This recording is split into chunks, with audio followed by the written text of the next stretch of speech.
the President of the Republic of Kosovo.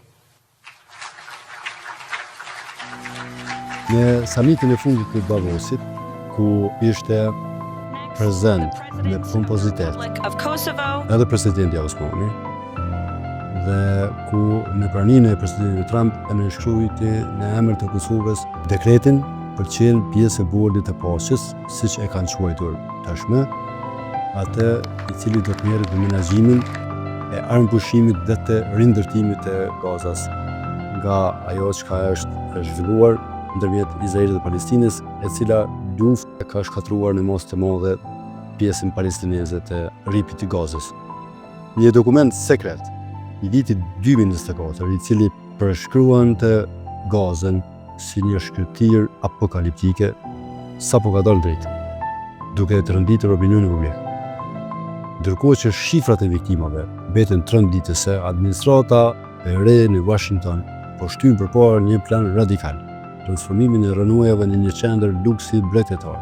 Aty zbërthehen prapaskenat e këtij tranzicionit të debatuar dhe rolin e investitorëve ndërkombëtar në të ardhmen e territorit, në të cilën është luftuar më shumë se 2 vite ndërmjet Izraelit dhe Hamasit. Në shkurt 2024, një kablogram sekret niset nga diplomatët e USAID-it drejt shtëpisë së bardhë.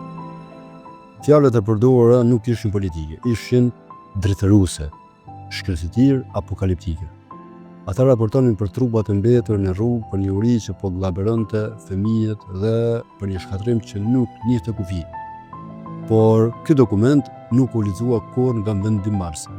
Ajo hesht, u mbyll me sirtar sepse nuk kishte balancë. Pyetja frikshme është sa jetë humben në atë heshtje diplomatike. Sot në fillim të vitit 2026, shifra zyrtare ka kaluar 7.000 të vdekur. Por kjo është vetëm ajo që mund të numërohet. Në 60 milion ton rënoja të përllogaritura deri tash, askush nuk e di sa njerëz u kthyen në pluhur pa pasur asnjë nevar. Historia e Hindi Rajab, 6 vjeçares që vdesi rrethuar nga familja e saj e vrarë, është vetëm një nga 20.000 të armët e fëmijëve që u fshin nga harta. Kjo nuk është thjesht luftë. Kjo është fundi një bote ashtu siç e njohim. Dhe ndërsa pluhuri i rënojeve ende nuk është ulur, shkabat kanë nisur të fluturojnë. Në Davos, në ndritat e sallave luksoze, prezantua bordi i paqes. Plani të transformohet këfer mbi tokë në një paradis për investitorët. Gradacela luksoze, hotele me 5 yje, turizëm elitar mbi vendet ku dikur kishte shtëpi, shkolla dhe jetë. Këtë ekspertët e quajnë rindërtim, por për banorët e mbetur kjo ngjan me një maks të ri. Të kthehen në krah të lirë punë për të ndërtuar luksin e atyre që nuk bën asgjë për të shpëtuar nga lufta. A mund të ketë paqe pa drejtësi? Gjithmonë i son nga pyetja. A mund të ndërtohen pallate luksi mbi eshtrat e 70.000 njerëzve?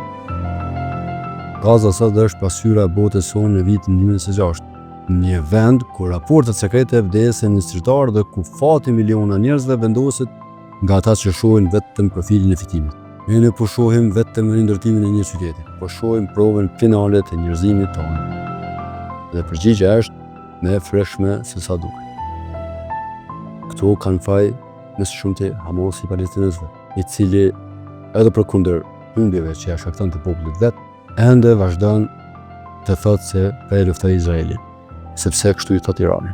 Dhe duke qenë se biznesmen ka edhe nga Irani, edhe nga pjesa e Hamasit, por edhe nga bota perëndimore, atëherë lufta do të vazhdojë derisa të bindet edhe ai pak popull aty se duhet të ndërtohen ato rrokaqej.